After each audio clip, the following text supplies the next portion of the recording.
Windows 10 को किस तरह से और कैसे आप उसे फॉर्मेट कर सकते हैं, और कितने लोग इसे फॉर्मेट करना भी कहते हैं और कितने लोग इसे रीसेट भी करना कहते हैं। और मैं आपको इस वीडियो में जो इंस्ट्रक्शन, जो प्रोसेस मैं आपको यहाँ पे बताने वाला हूँ, इस प्रोसेस में ना ही आपको किसी भी विंडोज 10 का ISO फाइल को डाउनलोड करने की जरूरत पड़ेगा, ना ही उसके बूटेबल को क्रिएट करने की जरूरत पड़ेगा। इस प्रोसेस की हेल्प से आपका जो विंडोज है वो एकदम नए जैसा हो जाएगा। आपको अपने विंडोज के स्टार्ट मेनू में जाना है और आपको यहाँ पे उसके सेटिंग्स में चले जाना है। मैंने आपको अपने विंडोज़ के सेटिंग्स में आपको यहाँ पे चले जाना है, मैंने उसे ओपन कर लेना है।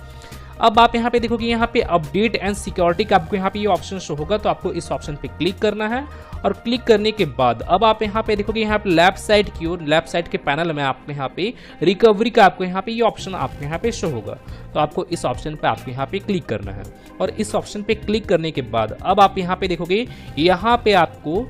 मैंने रीसेट दिस पीसी का आपको यहाँ पे ऑप्शन देखने को मिल जाएगा, जैसे आप यहाँ पे देख सकते हो। और यहाँ पे गेट स्टार्टेड का आपको यहाँ पे ऑप्शन शो हो रहा होगा, मैंने बटन शो हो रहा होगा, तो आप इसी पे ही क्लिक कर कर अपने सिस्टम को फॉर्मेट कर सकते हो या रीसेट कर सकते हो, जैसे मैं आपको बताया हूँ पहले भी। तो आपको इसके ऊपर क्लिक करना है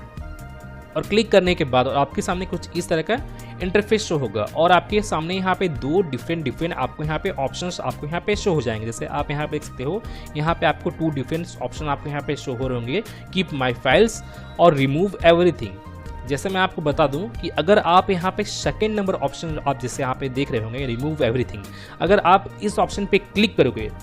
और इस प्रोसेस को आप नेक्स्ट फॉरवर्ड करोगे, मैंने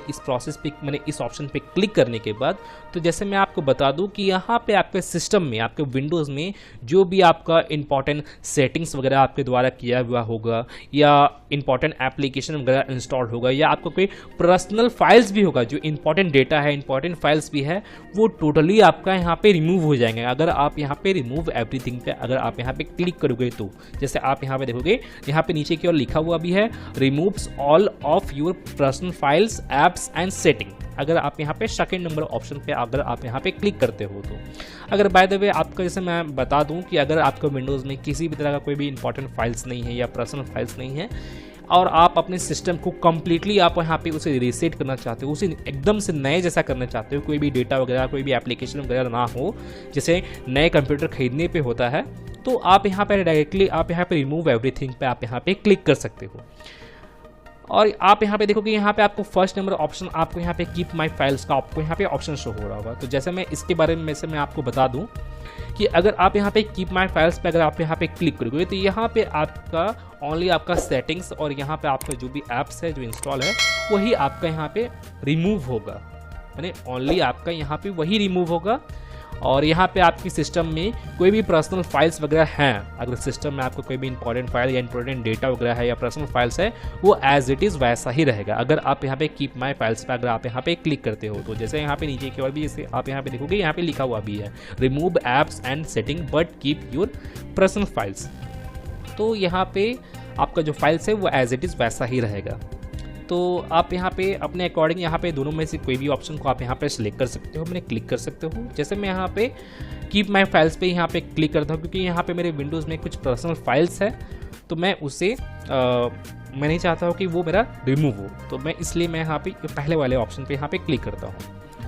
तो इसके बारे में मैं आपको बता दिया हूँ दोनों ही ऑप्शन के बारे में। और अब आप यहाँ पे देखोगे आपके सामने कुछ इस तरह के इंटरफेस होगा, मैंने यहाँ पे भी आपको 2 ऑप्शन डिफरेंट ऑप्शन आपको यहाँ पे शो हो जाएंगे।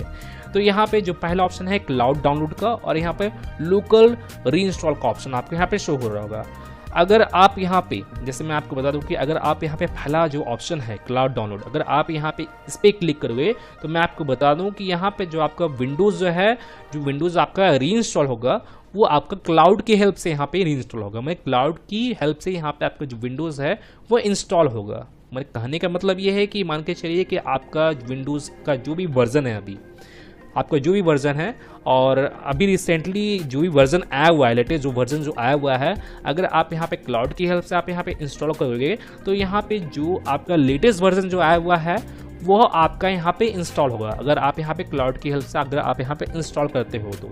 और यहाँ पे इंटरनेट भी आपको यहाँ पे कनेक्ट करने का ज़रूरत ही पड़ता है, मैंने नीड पड़ता है, मैंने इंटरनेट को कनेक्ट करना ही पड़ता है अगर आप यहाँ पे क्लाउड की हेल्प से आप यहाँ पे विंडोज़ को इंस्टॉल करते हो तो।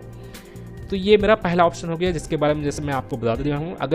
अगर आप यहाँ पे सेकंड वाले ऑप्शन पे अगर आप यहाँ पे क्लिक करते हो लोकल री इंस्टॉल का, तो मैं आपको बता दूँ कि यहाँ पे आपको इंटरनेट का जरूरत नहीं पड़ेगा, और आपका जो विंडोज़ का जो भी वर्जन है अभी रिसेंटली आपका जो भी वर्जन आपका है, विंडोज़ जो भी वर्जन इंस्टॉल है वही वर्जन आपका री इंस्टॉल हो जाएगा अगर आप यहाँ पे लोकल री इंस्टॉल पे क्लिक करोगे। ना कि अपडेटेड वर्जन जो अभी आया है वो आपका इंस्टॉल नहीं होगा, इंस्टॉल नहीं होगा। यहाँ पे आपका जो अभी जो आपका रिसेंटली जो भी वर्जन है आपका विंडोज़ का वो वापस से रीइंस्टॉल हो जाएगा। मैं आपको बता दूँ वही आपका रीइंस्टॉल हो जाएगा, और आपका जो विंडोज़ है वो नया जैसा हो जाएगा। जैसे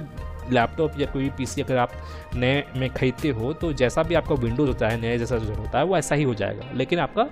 यही वर्जन होगा जो अभी फ़िलहाल है। तो जैसे मैं यहाँ पे लोकल रीइंस्टॉल पे ही मैं यहाँ पे क्लिक करता हूँ, और क्लिक करने के बाद यहाँ पे करना क्या है कि आपको यहाँ पे इसे नेक्स्ट करना है। और नेक्स्ट करने के बाद जैसे मैं आपको बता दूं कि अगर आप यहाँ पे अपने सिस्टम को रीसेट कर रहे हो, माने फॉर्मेट कर रहे हो, तो यहाँ पे मैं आपको बता दूं कि यहाँ पे आप अपने लैपटॉप, अगर आपका लैपटॉप है तो आप यहाँ पे उसके चार्जर से आप यहाँ पे कनेक्ट कर लीजिए, क्योंकि यहाँ पे कह भी रहा है जैसे आप यहाँ पे देखोगे प्लग इन योर पीसी, जैसे बैटरी पावर से रिलेटेड यहाँ पे शो हो रहा है, तो आपको यहाँ पे चार्जर से अपना कनेक्ट कर लेना है, पावर से आपको यहाँ पे कनेक्ट कर लेना है। तो जैसे मैं यहाँ पे अपने चार्जर से कनेक्ट किया हूँ, कनेक्ट करने के बाद तो आपके सामने कुछ इस तरह के इंटरफेस शो होने लगेगा। तो आपको यहाँ पे जरा कुछ सेकंड आपको यहाँ पे जरा वेट करना है, और वेट करने के बाद अब आपके सामने यहाँ पे कुछ इंस्ट्रक्शन आपके यहाँ पे शो हो जाएंगे रीसेट से रिलेटेड, जैसे आप यहाँ पे देख सकते हो, यहाँ पे पढ़ भी सकते हो। अब आपको यहाँ पे करना क्या है कि आपको यहाँ पे रीसेट वाले बटन पे आपको यहाँ पे क्लिक करना है, और आपका जो विंडोज़ जो है वो यहाँ पे रीसेट होना स्टार्ट हो जाएगा। जो आपको विंडोज़ 10 है वो ऑटोमेटिकली यहाँ पे रीसेट होना स्टार्ट हो जाएगा। और यहाँ पे आपको किसी तरह का कोई भी और भी सेटिंग्स वगैरह करना नहीं है, आपको डायरेक्टली यहाँ पे रीसेट पे क्लिक करना है। और रीसेट पे क्लिक करने के बाद ये ऑटोमेटिकली सभी जो वेरिफिकेशन या जो भी आपका सेटिंग्स वगैरह है वो ऑटोमेटिकली आपका हो जाएगा। और होने के बाद आपका जो विंडोज़ है वो पहले की तरह, मतलब नए में जैसा भी था आपका विंडोज़ वो एज इट इज़ वैसा ही हो जाएगा, नए की तरह हो जाएगा आपका विंडोज़। और मैं आपको बता दूं कि यहाँ पे रीसेट होने में कितने लोगों का क्या होता है कि 30 मिनट का भी टाइम लग जाता है, कितने लोग का वो 1 hour, 2 hour, 3 hour, 4 hour, 5 hours तक का भी टाइम लग जाता है कितने लोग को, क्योंकि यहाँ पे आपके सिस्टम में जितना डेटा होगा या जितना भी इंपॉर्टेंट फाइल्स वगैरह होंगे, जितना भी डेटा स्टोरेज होगा उसके अकॉर्डिंग ही आपको यहाँ पे टाइम ड्यूरेशन देखने को मिलता है। मैं आपको बता दूँ तो आपको यहाँ पे कम्प्लीटली आपको विंडोज़ को रीसेट करना है। और मैं आपको बता दूँ कि रीसेट होने के दौरान आपका जो सिस्टम है वो ऑटोमेटिकली कितने बार हो सकता है 2 या 3 या 4 बार आपका जो सिस्टम है ऑटोमेटिकली रीस्टार्ट भी होगा। तो आपको उस दौरान मैंने रीसेट होने के दौरान किसी भी तरह का आपको यहाँ पे मैंने किसी तरह का कोई भी आपको छेड़खानी वगैरह नहीं करना है, मतलब अपने लैपटॉप के साथ या कोई भी बटन वगैरह आपको यहाँ पे प्रेस नहीं करना है, या आपको इसके पावर को कट भी नहीं करना है, ना ही आपको इसके चार्जर को डिस्कनेक्ट करना है अपने लैपटॉप से। मैं आपको बता दूँ तो आपको यहाँ पे अपने सिस्टम को रीसेट करना होगा। रीसेट करने के बाद जो आपका सिस्टम है वो एकदम नए जैसा हो जाएगा। तो गाइज मैं फिर मिलता हूँ नेक्स्ट वीडियो में, till then and bye bye. और एक बात और, सब्सक्राइब बटन पे 2-3 फैट लगा दीजिएगा जिससे सब्सक्राइब हो जाए और घंटी वंटी गिर जाए।